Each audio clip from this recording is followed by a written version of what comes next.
Assalamualaikum warahmatullahi wabarakatuh. Alhamdulillah wassalatu wassalamu ala Rasulillah wa ala alihi wa sahbihi wa man ihtada bihudah. Amma ba'd. Bagaimana kabar Bapak-bapak, Ibu-ibu? Insyaallah sehat ya. Semuanya semoga dilimpahi kesehatan, rizki yang luas, yang halal, berbarokah. Amin. Bapak Ibu, apa yang akan kita pelajari bersama pada siang hari ini adalah sebuah solusi yang Allah Subhanahu wa ta'ala turunkan untuk kemaslahatan kita menghadapi sebuah fenomena bernama berita hoax. Istilah hoax ini sangat viral sekarang, dan intinya di dalam syariat Islam adalah al-kadzib, dusta, kepalsuan. Dan kalau kita ingin luaskan pembahasan ini bisa sampai 2 jam. Dan kalau kita sederhanakan, kita efisiensi, cukup insyaallah setengah jam. Semoga Allah Subhanahu wa ta'ala jadikan pertemuan kita yang tidak lama ini memiliki buah barokah yang banyak.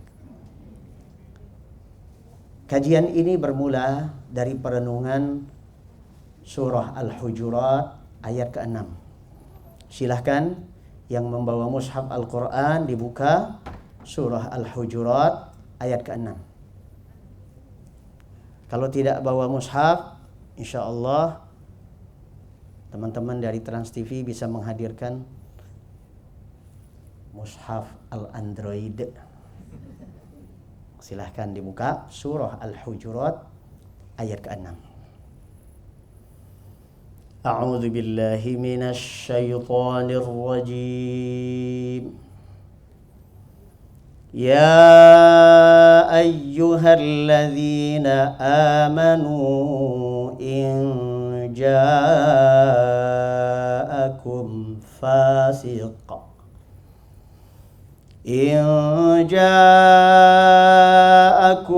فاسق بنبأ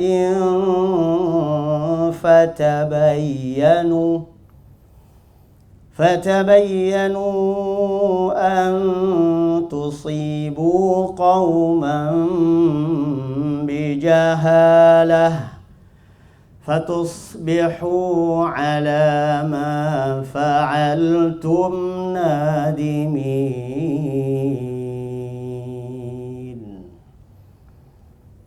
Allah Ta'ala berfirman, Ya ayyuhalladzina amanu, wahai orang-orang yang beriman. Ada yang tidak merasa termasuk di sini? Angkat tangan. Yang angkat tangan boleh angkat kaki setelah ini. Kenapa? Berarti tidak termasuk dalam undangan. Allah yang mengundang. Ya ayyuhalladzina amanu, wahai orang-orang yang beriman. Saya punya keyakinan sampai detik ini yang hadir di sini adalah termasuk undangan Allah. Ya ayyuhalladzina amanu. Berbahagialah masuk dalam deretan para undangan Allah dalam kajian ini. Ya ayyuhalladzina amanu, wahai orang-orang yang beriman. In, apabila. Ini adalah sebuah intro untuk masuk ke dalam sebuah case.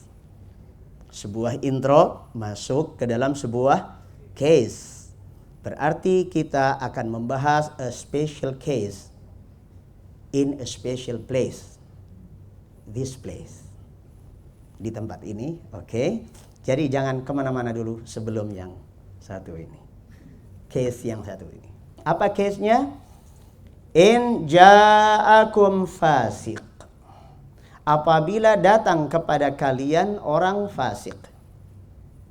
Yang datang boleh jadi orangnya. Zaman sekarang mah bisa jadi yang datang cuma kabarnya. Bisa jadi yang datang cuma suaranya ting dong. Bisa jadi bentuknya WA, bisa jadi bentuknya Twitter, bisa jadi bentuknya ada di Facebook, bisa jadi ada di surat kabar, bisa jadi ada di television, ada di mana, Instagram dan sebagainya. Intinya orang tuh membawa binabain, sebuah berita, info. Perhatikan variabelnya sini adalah satu, pembawa beritanya fasik. Yang kedua, nabain, beritanya bersifat indefinitif. Kalau dalam bahasa Arab, ya, dalam tata bahasa Arab, nahwu, kata nabain pakai tanwin tuh. Nabain itu maknanya adalah news, sebuah berita. Sebuah berita bukan berita yang telah diverifikasi. Dan masuknya dalam bidang apa saja. Apakah info tersebut terkait dengan urusan pribadi orang, atau urusan rumah tangga orang, atau urusan lembaga, atau bahkan urusan agama. Ya, bisa masuk ke dalam semua lini. Maka dari case ini bisa menjadi solusi untuk universal cases. Baik, ingat variabelnya tadi. Pertama, pembawa beritanya fasik. Yang kedua, beritanya yang belum terverifikasi. Dan masuk ke dalam hal apa saja. Kemudian apa petunjuk Allah Azza wa Jal menghadapinya? Fatabayyanu. Ini perintah. Kata perintah dalam Al-Quran maupun dalam hadis menunjukkan bahwa kita memiliki kewajiban untuk melaksanakannya. Kata para ulama ahli usul fikih, al-aslu fil amri lil wujubi. Hukum asal sebuah perintah baik dalam Al-Quran maupun hadis Nabi berarti wajib. You kerjakan ini. Ya, kita petik poin terpentingnya apa kewajiban kita dalam berhadapan dengan info apa saja. Fatabayyanu. Lakukan tabayyun. Kata tabayyun dari kata bana yabinu bayyinun, artinya clean and clear. Berita ini bersih dan jelas. Bersih dari berbagai kepentingan, ya, daripada personal interest, daripada tendensi-tendensi, murni, clean, dan jelas, clear. Maka kita harus clearkan dan harus cleankan, itu yang harus kita lakukan. Clean and clear, CNC. Cross check. Ini yang harus kita lakukan. Fatabayyanu. Kalau ada suatu aturan kemudian dilanggar, pasti ada konsekuensi. Kalau dalam sebuah lembaga ada punishment. Di sini ada aturan. Dalam perusahaan ini ada aturan. Perusahaannya namanya apa? City Corp, begitu. City itu apaan? Nanti kalau orang daerah saya dengar City, wih, ini korporasi para wanita, kan City. Siti Nurbaya temannya ya. Siti Jamilah gitu. Baik. Perusahaan ini pasti memiliki aturan. Tatkala konstituennya melanggar, maka ada konsekuensi. Begitu pula ketika Allah Subhanahu wa taala memberikan aturan, dan aturan itu untuk kemaslahatan semua orang, lalu dilanggar, akan ada konsekuensi. Antusibu qauman bijahalatin fatusbihu ala ma fa'altum nadimin. Stage pertama, pada tingkat pertama, kalian jika tidak melakukan tabayyun terhadap berita-berita yang seliweran, yang belum jelas kebenarannya, dan orang yang bawanya juga belum tentu soleh, nggak jelas kredibilitasnya, maka bisa mengakibatkan antusibu qauman bijahalatin, kalian bisa jadi menimpakan mara bahaya kepada suatu kaum atas dasar kebodohan, atas dasar ketidakpahaman, atas dasar gagal fokus. Ya. Apalagi? Salpik, salah pikir. Apalagi? Salah paham, salah tangkap, salah persepsi. Ada tendensi-tendensi dan sebagainya. Atas dasar itu kemudian kalian bisa menimpakan bahaya bagi orang lain. Berikutnya apa? Fatusbihu ala ma fa'altum nadimin. Pada lantai berikutnya, kerugiannya adalah kembali kepada Anda sendiri. Anda yang akan menyesal. Maka sebelum menyesal, kata Bang Wan, waspadalah. Waspadalah. Waspadalah apabila berita kita terima, informasi berseliweran, kita baca, kita dengar, kita tonton, maka lakukan tabayyun. Ini adalah kalimat simpel yang mengandung solusi bagi semua permasalahan keruwetan hidup bersama. Dalam sebuah rumah tangga, hidup suami dan istri ini rukun paling asasi. Tidak mungkin terjadi keluarga tanpa ada dua rukun ini, dua komponen ini. Apabila salah satunya belum ada, berarti belum ada keluarga ya. Baru ada suaminya aja katanya, belum ada istrinya, belum jadi suami. Karena belum ada istri. Kata perempuan, ini di rumah sini baru ada istrinya saja. Suaminya mana, Bu? Belum punya. Lah kok belum punya udah jadi istri? Ini definisinya sudah salah dari awal ya. Baik. Dalam sebuah rumah tangga ada suami dan istri minimal. Bapak Ibu sekalian, ada pihak yang sangat bernafsu untuk meretakkan hubungan suami dan istri. Siapa dia? Musuh kita yang paling bebuyutan, iblis, syaitan. Syaitan itu ya, para pasukannya iblis baru dianggap berprestasi tinggi kalau sudah berhasil mencerai-beraikan hubungan antara suami istri. Kalau baru bisa membuat orang mabok aja, ya, lapor kepada komandannya, lapor pagi ini saya berprestasi bisa bikin orang mabok. Belum apa-apa. Ada yang bisa bikin orang itu jadi meninggalkan sholat. Belum apa-apa. Ada lagi syaitan yang prestasinya mungkin membuat orang jadi nabrak mobil orang lain gitu. Dibikinnya menghayal kemana-mana lagi nyetir. Belum apa-apa.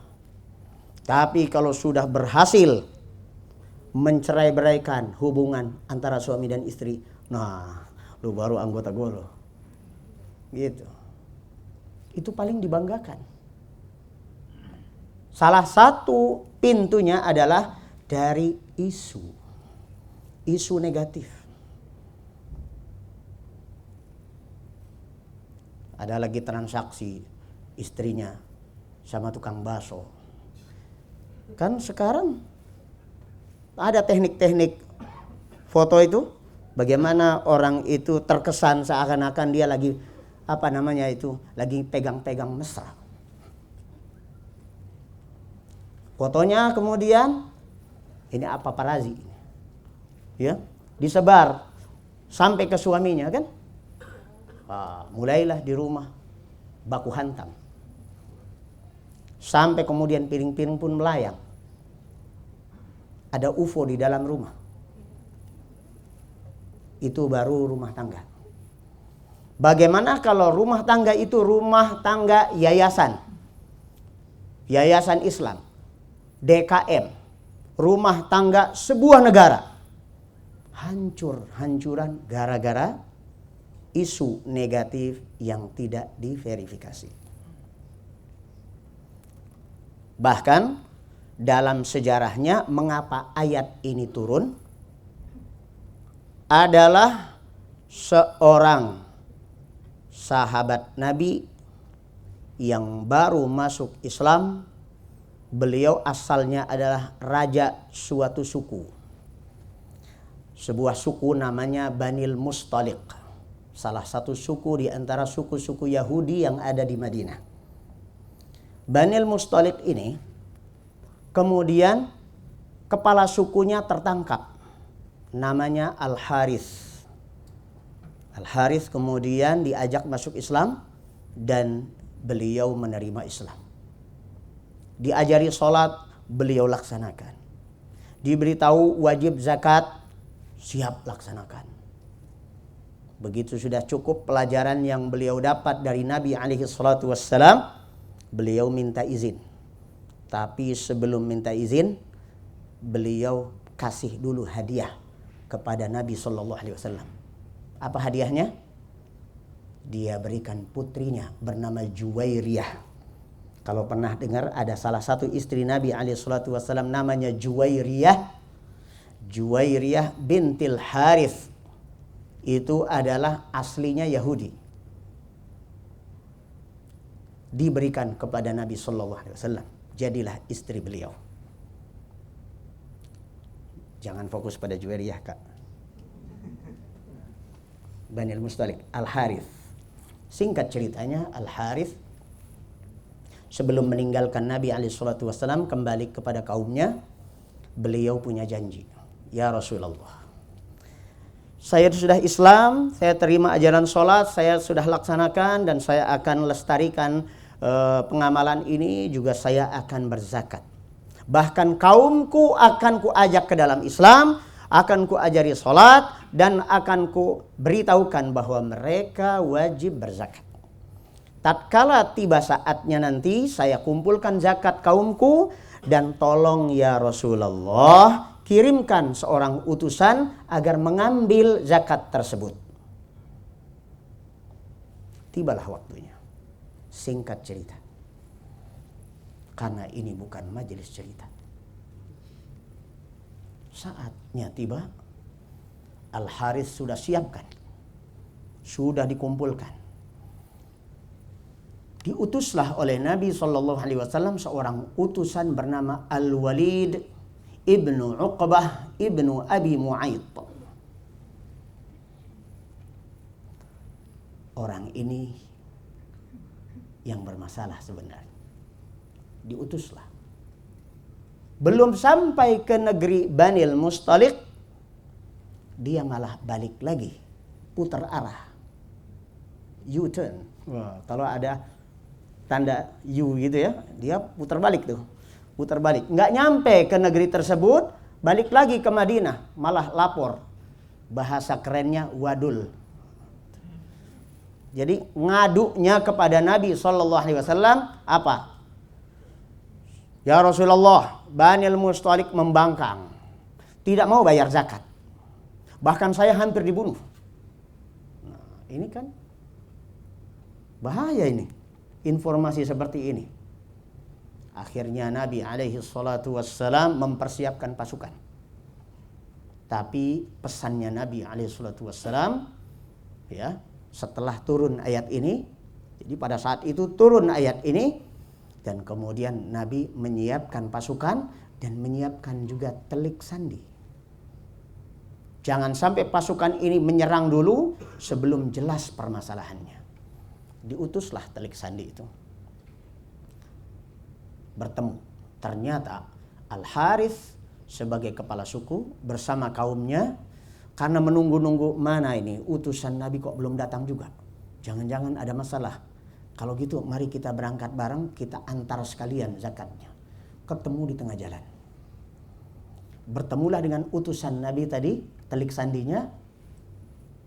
Ternyata setelah ditanya, Al-Harith, apa betul Anda membangkang dan akan balik menyerang dan tidak mau membayar zakat? Oh, tidak benar itu. Utusan Nabi tidak pernah datang ke kami. Justru kami khawatir ada masalah ini. Makanya kami berombongan akan menuju ke Madinah membawa zakat kami. Maka ditariklah pasukan oleh Nabi SAW. Hampir saja seandainya Nabi tidak lakukan tabayyun, yang terjadi apa? Perang saudara. Atas dasar ketidakjelasan. Ini kalau kita bicara dengan latar belakang ayat. Sababun nuzul. Sekarang kita grounding. Kita akan jadikan ayat ini sebagai base untuk masalah-masalah kekitaan dan kekinian. Betapa banyak hubungan antar saudara jadi retak. Hubungan antara suami dan istri hancur lebur. Hubungan antara orang tua dan anak jadi tidak baik. Silaturahim jadi bubar. Kongsi-kongsi perdagangan pecah. Kehidupan semrawut gara-gara hoax. Gara-gara isu negatif yang tidak diverifikasi. Lalu bagaimana metode verifikasinya di dalam Islam? Dijabarkan oleh para ulama. Unsur yang harus diverifikasi 2 poin saja. Pertama, konten. Bahasa ilmu hadisnya matan. Bahasa kitanya, bahasa anak medsosnya, kontennya apa? Konten beritanya apa? Poin kedua adalah sanadnya. Sanad berarti orang yang meriwayatkan. Artinya menularkan berita ini. Siapa dia? Siapa yang bicara ini? Kalaupun seandainya yang bicara aja seorang alim, ulama, perlu kita cross check dengan ulama yang lain. Apatah lagi kalau itu tidak jelas. Berita ini dari mana datangnya? Saya baca dari WA-nya William. Who is William? Williamnya dari siapa? Dari Mr. Black. Mr. Black-nya dari mana? Dia meriwayatkan dari Mr. Brown. Siapa pula William, Mr. Black, Mr. Brown, ini semuanya ini serba kabur, nggak jelas. Kredibilitasnya apa? Kok dia bawa-bawa berita ini? Nah, kira-kira yang terjadi selama ini dengan kita, ashabul WA, wahai ashabul Facebookat, wahai ashabul Instagramat, wahai ulama Telegram, ya, orang-orang yang senang mengumpulkan teman-teman di dunia maya ini, ingatlah, seyogianya Anda harus berhati-hati dan lebih memperbanyak teman untuk alam kubur Anda. Jangan memperbanyak teman dunia maya, tapi perbanyaklah teman untuk alam kubur Anda.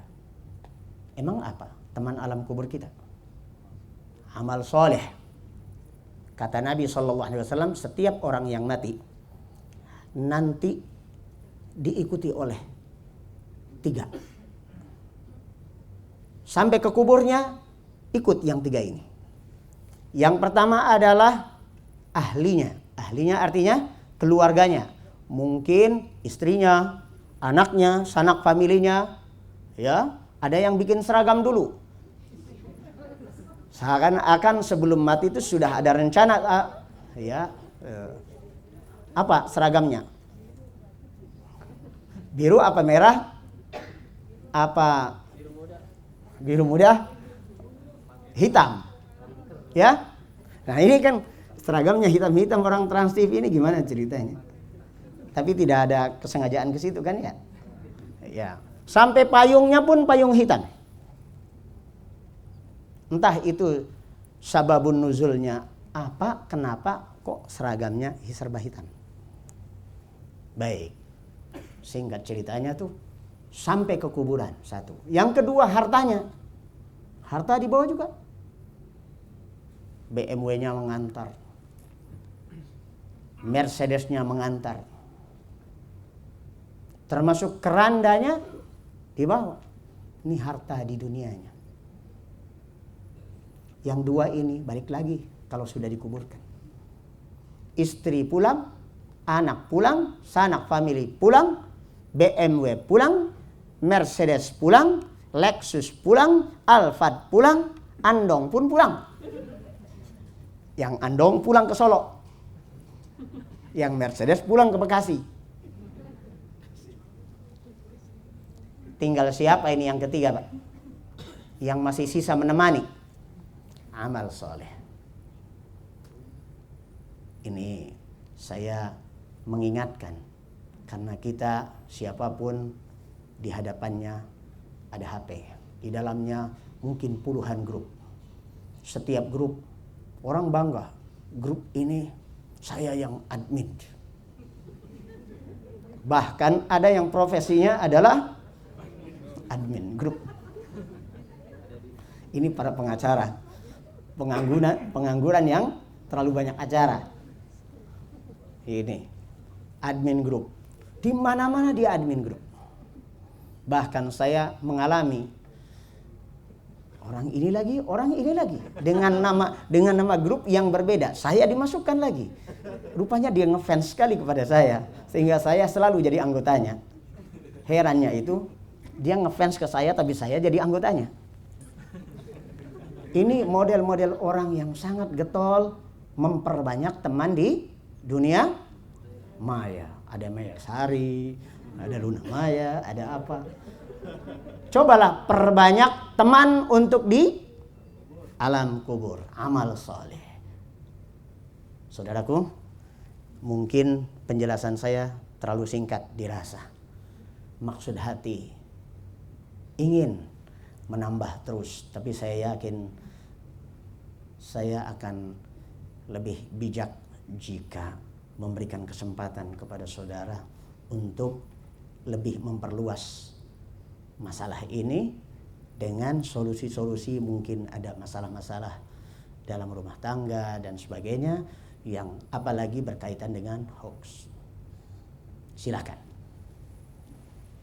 Baru berapa menit ini, Gus? Masya Allah. Kalau untuk menuju jam 1 tinggal 2 menit. Berarti saya sudah bicara 28 menit. Tidak terasa. Silakan.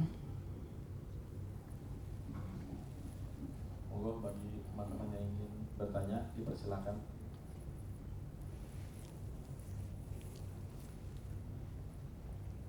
Cukup ceramahnya. Pertanyaannya belum ada.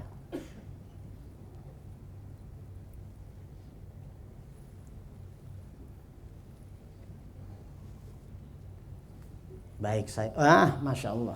Silakan. Waalaikumsalam. Mengenai hoax ya, bagaimana hukumnya jika penguasa sendiri yang membawa berita hoax kepada rakyatnya?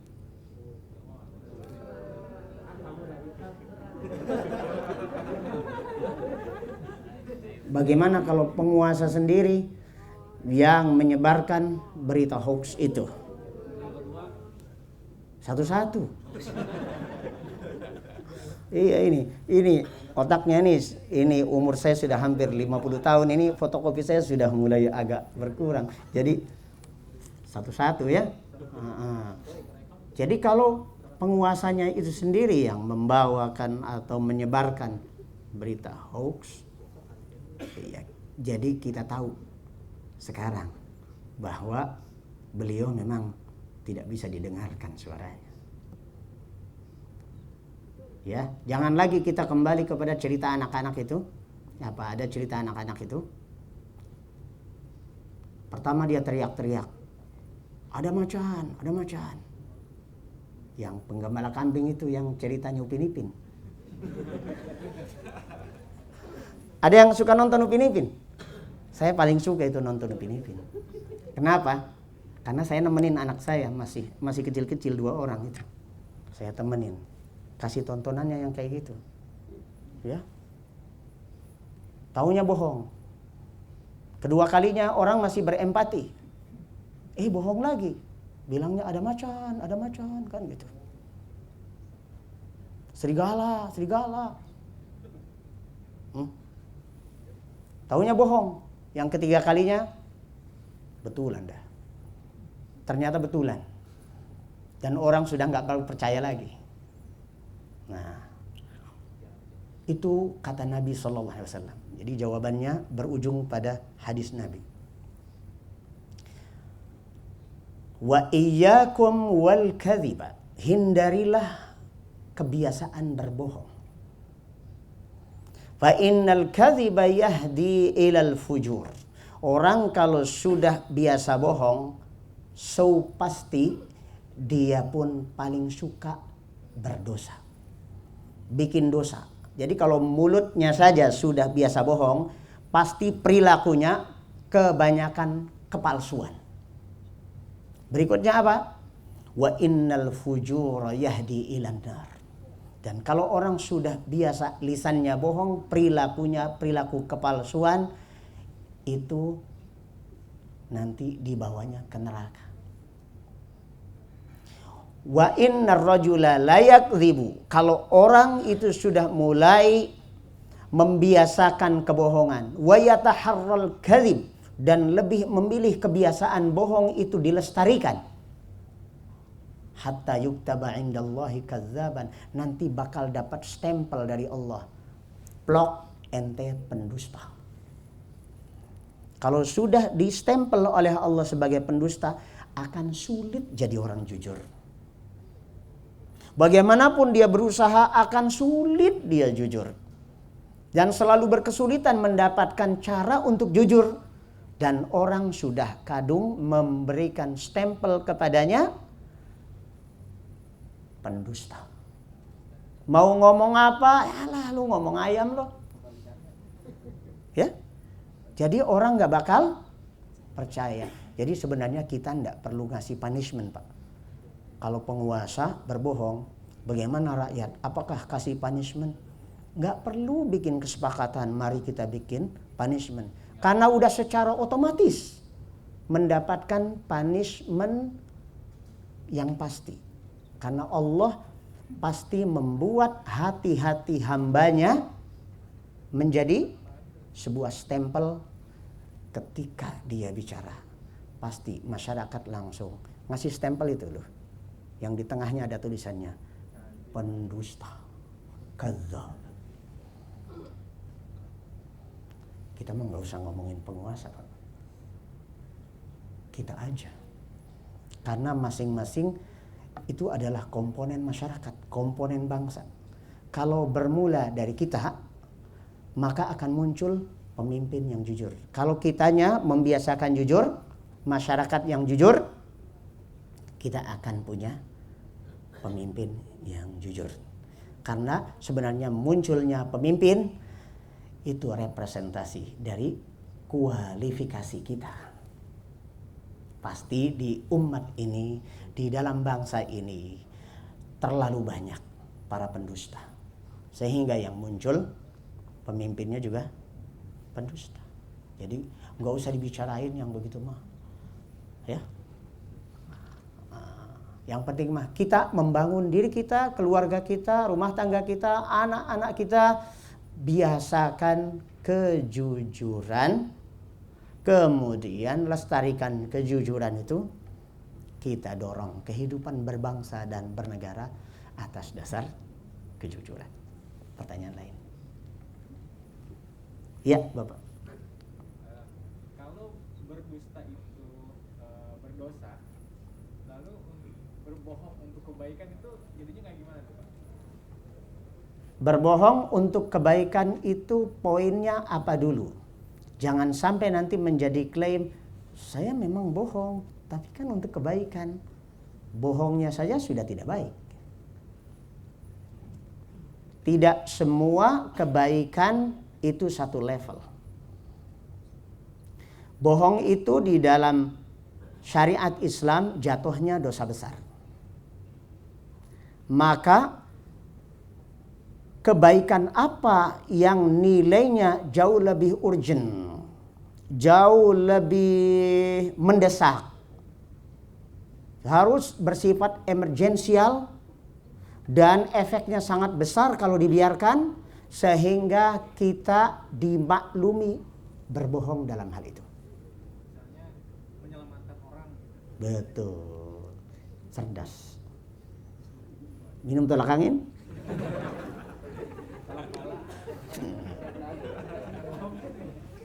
Orang pintar itu mah ya yang minum tolak angin mah. Orang pintar minum tolak angin katanya. Yang cerdas ikut ngaji hari Rabu gitu ya. Baik, Bapak Ibu sekalian. Memang ada hal-hal tertentu yang merupakan dosa hukum asalnya. Tetapi ketika itu dilanggar, mendapatkan permakluman di dalam agama kita apabila dalam rangka menghambat, mengkonter terjadinya sesuatu resiko yang jauh lebih fatal daripada keburukan itu tadi. Kebohongan dosa besar dan berarti tidak boleh. Tetapi jika untuk menyelamatkan nyawa, ada yang mencari-cari seseorang bernama Ahmad. Ada Pak Ahmad di sini. Dan kita tahu ini orang mencari untuk membunuhnya. Menyelamatkan nyawa beliau, maka kemudian kita berbohong kepadanya. Tapi dalam berbohong itu ada ilmunya. Ada ilmu berbohong. Yang kemudian tidak menjadi kebohongan murni. Itu bahasa kebohongan diplomatis. Dan ini dicontohkan oleh Nabi SAW sendiri. Pada saat menjelang perang Badar tahun kedua Hijriah, ada telik sandi orang Quraisy, orang musyrikin, dan Nabi diberitahu oleh Jibril alaihissalam bahwa ini mata-mata. Ya.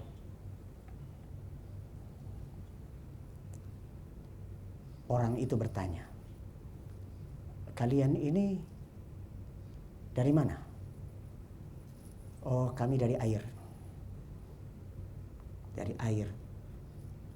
Seakan-akan ada sebuah tempat bernama air. Bahasa Arabnya alma. Itu Nabi sendiri yang ditanya. Dan Nabi berarti berbohong kan? Tapi bukan kebohongan murni, melainkan pemakaian sebuah kata atau ungkapan yang memiliki makna ambigu, memiliki makna mendua. Min aina antum? Orang itu bertanya, dari mana kalian? Minal ma, dari air. Kan bisa saja maksudnya dari sebuah tempat yang banyak airnya, namanya oase gitu kan, al-wadi, al-wahah. Kemudian bisa juga maknanya bahwa kami manusia terbuat dari air. Tapi orang yang mendengar mengira bahwa alma adalah nama sebuah tempat. Jadi kebohongan intinya adalah kebenaran sesuai dengan fakta. Kan faktanya dari Madinah. Nabi dan para sahabatnya faktanya dari Madinah. Kalau beliau jawab kami dari Madinah, memang ini orang yang dicari. Ini telik sandi akan membuat lingkaran. Ini orang-orang yang kita cari. Ternyata beliau jawab, nahnu minal ma', kami dari air. Akhirnya orang itu tidak bisa mendapatkan berita yang akurat untuk dilaporkan kepada komandannya. Ini contohnya. Untuk apa? Maslahatnya adalah untuk mengamankan nyawa kaum muslimin. Begitu pula perceraian. Keretakan hubungan suami istri dalam sebuah rumah tangga. Seandainya saya bicara jujur, akan terjadi yang lebih dahsyat daripada yang sekarang terjadi. Maka pakailah kata-kata yang tidak sesungguhnya tapi bersifat diplomatis, dan itu memerlukan olah pikir, kecerdasan demi menyelamatkan rumah tangga orang. Apalagi rumah tangganya sendiri.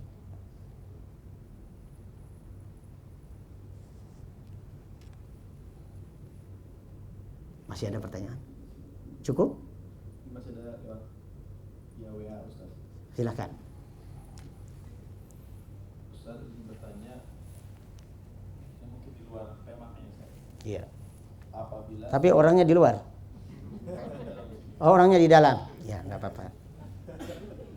apabila seorang suami menalak dan memaksa untuk memulangkan ke orang tua, apa yang sebaiknya dilakukan oleh seorang istri atau istrinya itu? Pertama, tolak, bukan talak, tapi tolak. Kalau mau pakai bahasa Indonesia, cerai. Ya. Tolak itu hak suami. Bi au biduni sabab. Ya. Atas dasar atau tanpa dasar. Itu hak suami.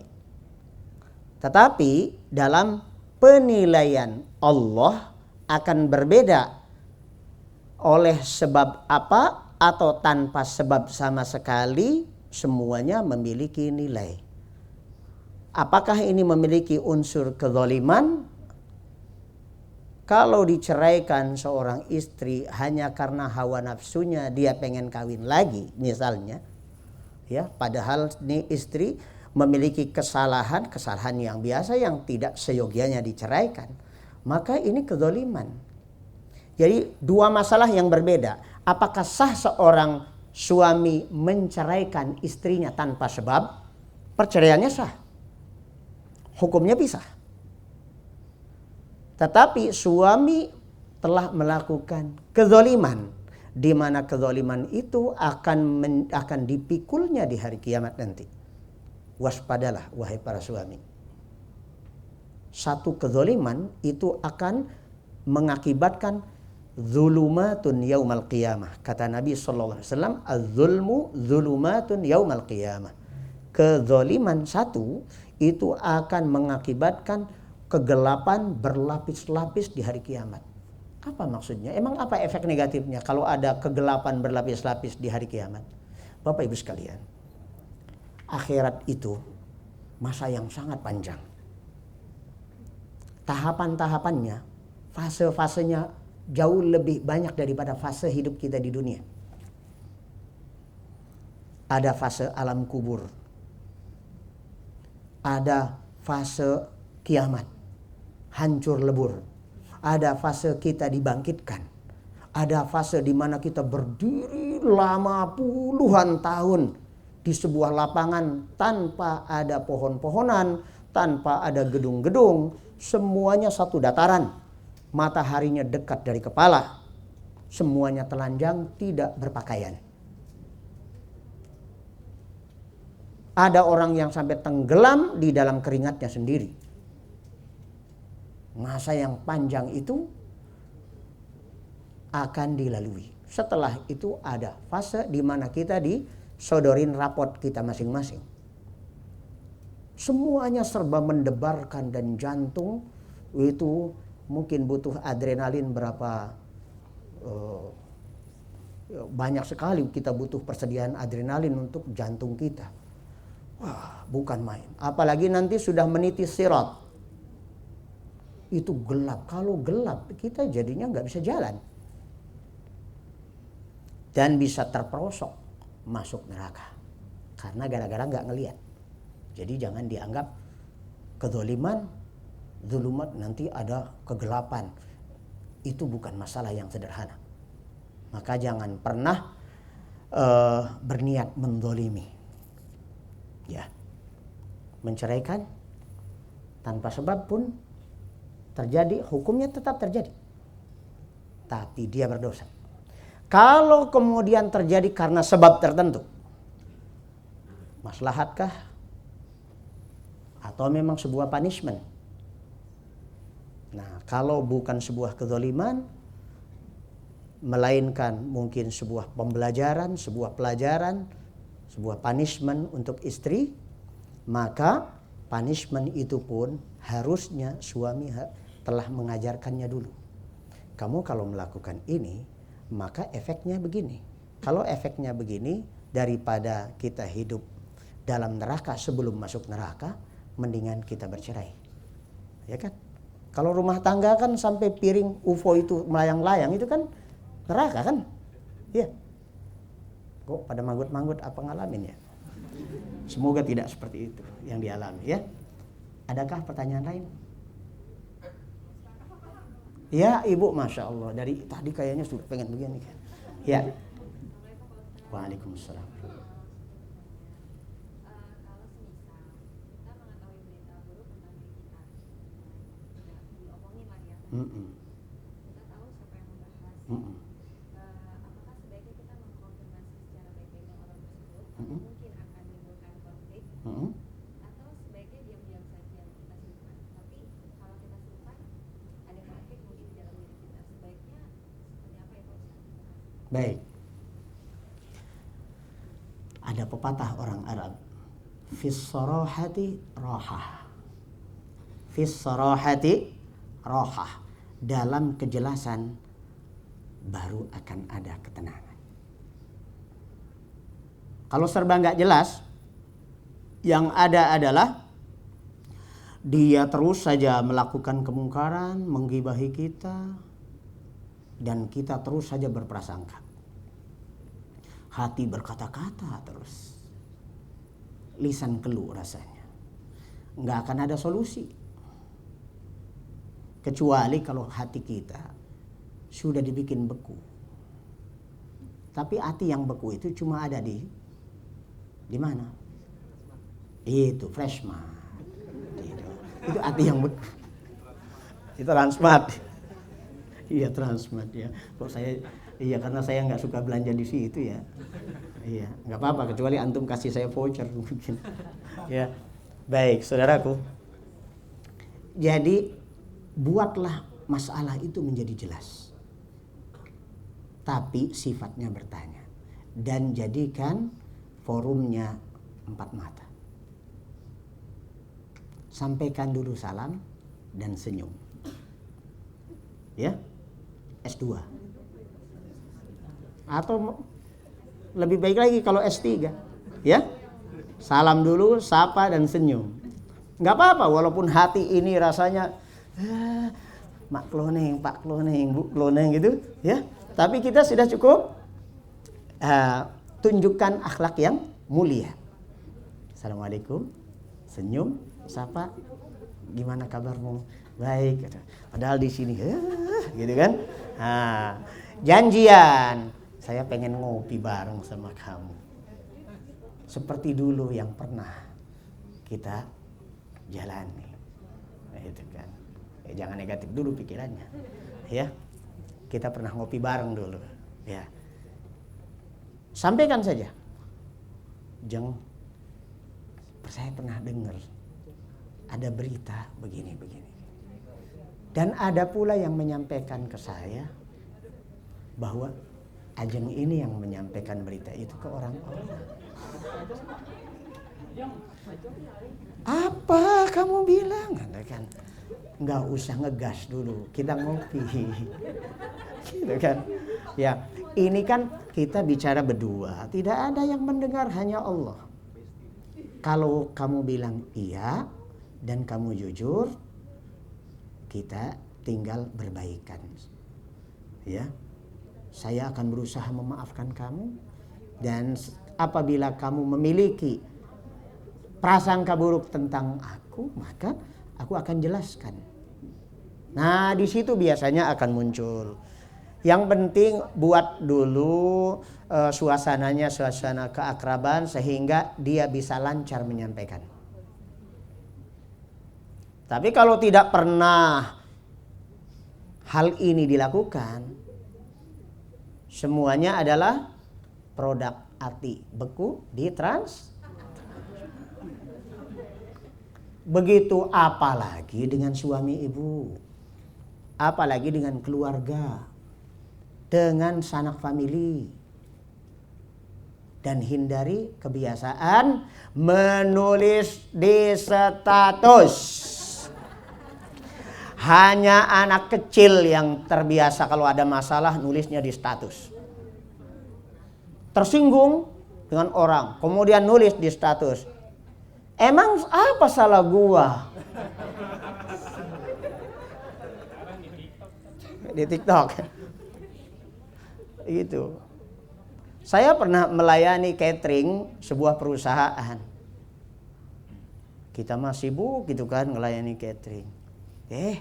Orang dalam itu entah mungkin karena apa kita nggak pernah ngasih hadiah khusus kali ya. Nah, tuh. Ngomongnya di status.